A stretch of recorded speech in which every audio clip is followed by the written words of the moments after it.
All right, the Lions win, and we're just over the moon. Over the moon. Cloud Can't nine. believe it. So many things, so many positives, and we knew this going into this game. Obviously, it's been really talked about ad nauseum, but we just knew if you win, so many good things. If you lose, it's just it's tough. But not only did we win and go get the good news, the win, the way we did it, everything just really looked good. So Craig, when you looked at this game or watched this game, first half was just a little like, I don't know, I'm not sure what we're thinking. Then we just explode in the second half. Just from the game itself, what did you take away big picture? Of course, the defense, but I'll let you talk. What did you take away big picture from this game? I love being a Lions fan.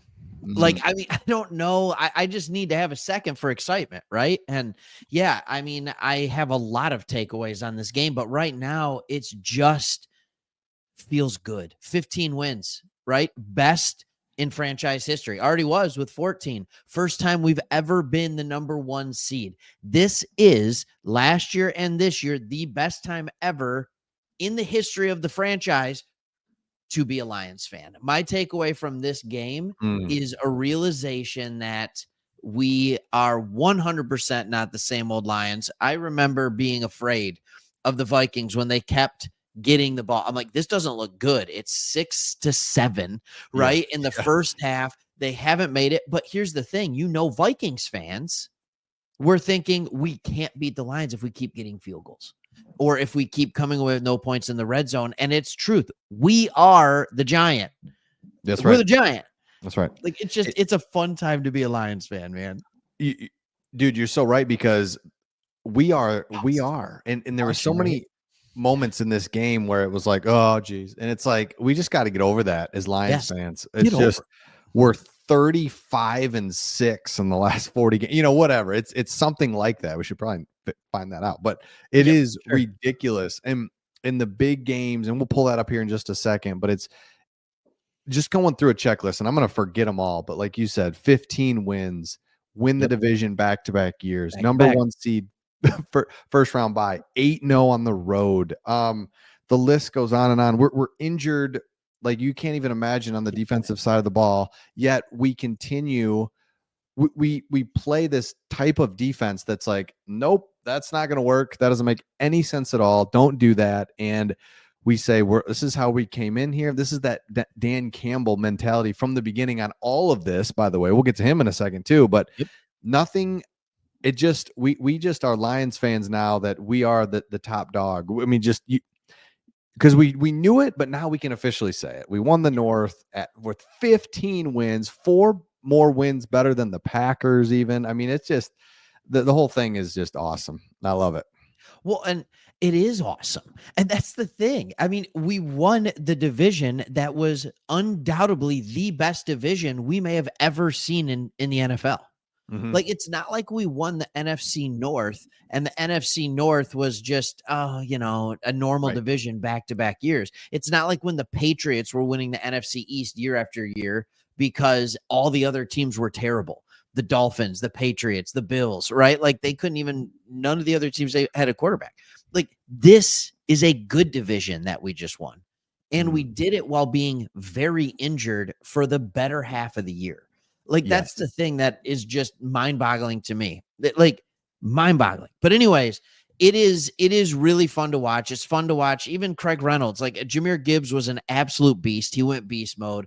Amik Robertson, I've never seen anyone guard Jefferson like that.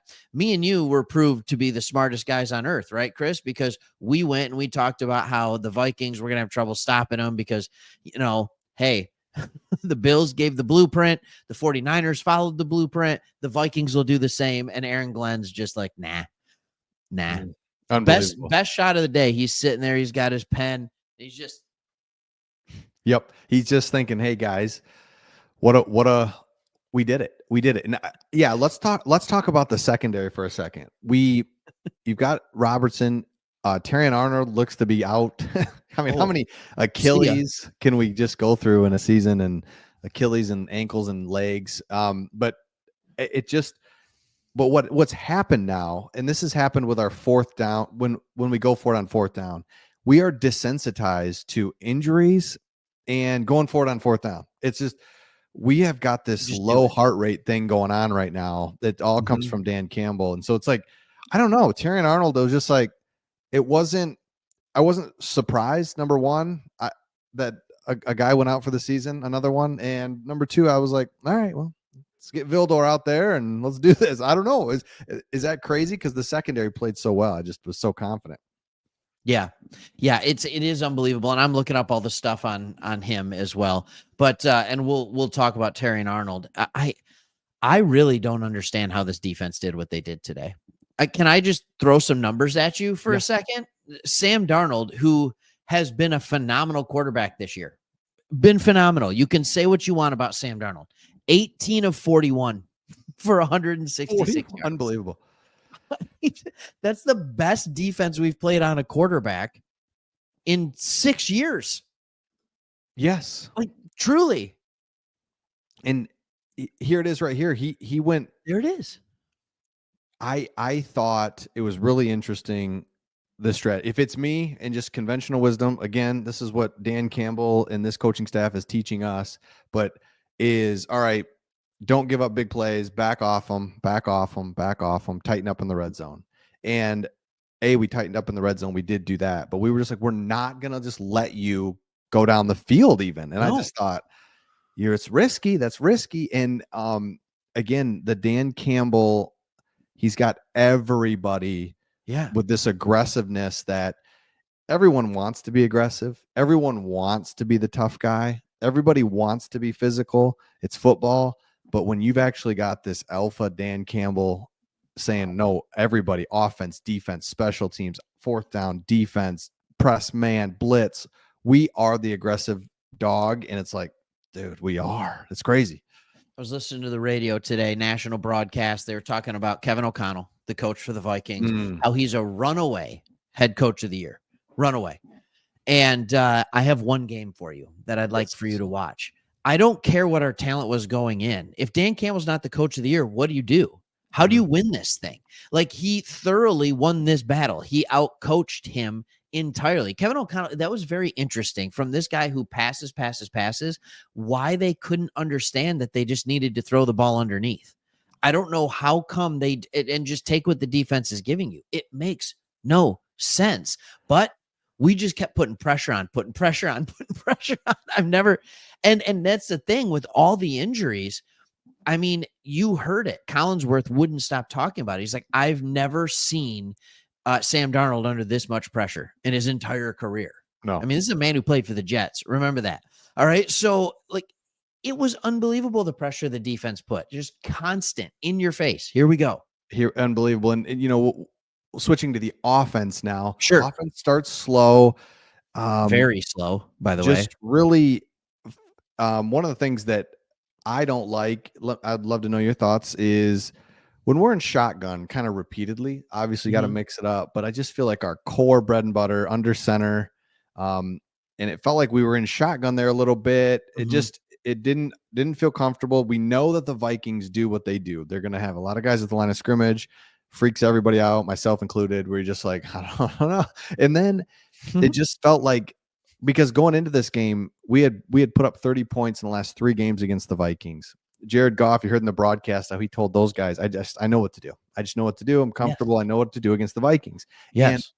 And I'm just thinking, I'm not seeing that. And then all of a sudden it did just feel like, all right, I got it. I see what they're doing. And, you know, and I think that first half they were doing things different or whatever, right? It's a division game. You're going to throw in wrinkles, but this, you could just feel it totally when it's like, okay, we got control of this. We'll get to Jahmyr Gibbs in a second, but what were your thoughts as well? You can talk Gibbs, but what'd you think of the offense in general? Like, when you talk about, let's just talk about the struggles, then overcoming them in the second half.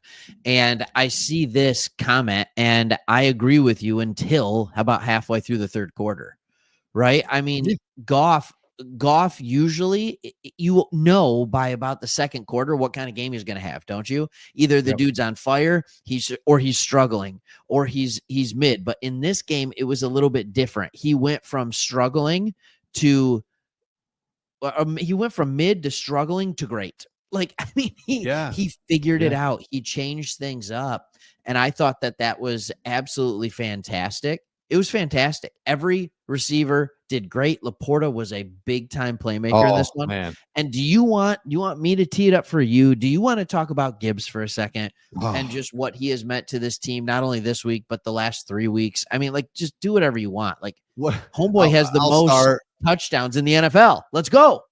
Yeah, and let us know in the comments on this one. I mean, really just where you're at with Gibbs. What Pepper the you comments for Gibbs. you could talk about a lot of different things, but let us know in the comments just what sticks out to you. I think he really sticks out to me in games like this where it is so tight every yard. You're living and dying on every yard, and he makes just a couple big play, just a couple little moves, and it's like, dang, that should have been 1 yard, and he got 6. Or man, if you just feel that pressure of especially the Vikings. Like this game was perfect, high stakes. Vikings are up. We just up in our face. We can't just get something going. And Mhm. for this dude, I mean, it looks like cool. This is a nice 10-yard run. And it's like, actually, that was a 30-yard touchdown, right? Yeah. That Yeah. is, you can't put a price tag on that because look at the Vikings. They get down to the 5-yard line. Then you're playing this. Do we run? Do we, and you're caught in between. He takes what should be a nice 10-yard gain, a 30-yard touchdown. You cannot put a price tag on that. This dude No. is unbelievable. He stands out in a group on a field full of fast dudes. The He best athletes in the world. he is set apart, and I Yes. I love that. cannot believe how good he is. He keeps getting better. He can catch the ball. He can block. So many things to say about him. You go ahead. Anything else?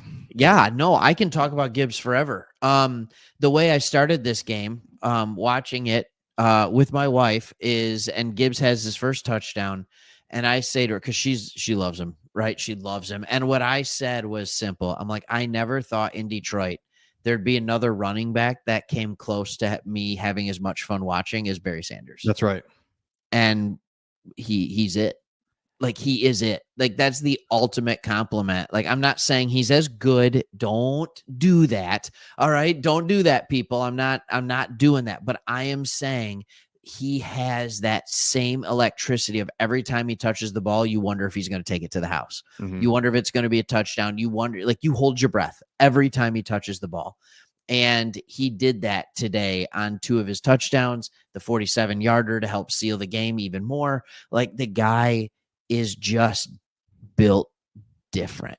He's just different, man. And I don't really understand it because he looks like a guy playing college football. You know, I mean, like, he looks like an NFL player playing college football. He's just faster than everyone else. It's unbelievable. It's unbelievable.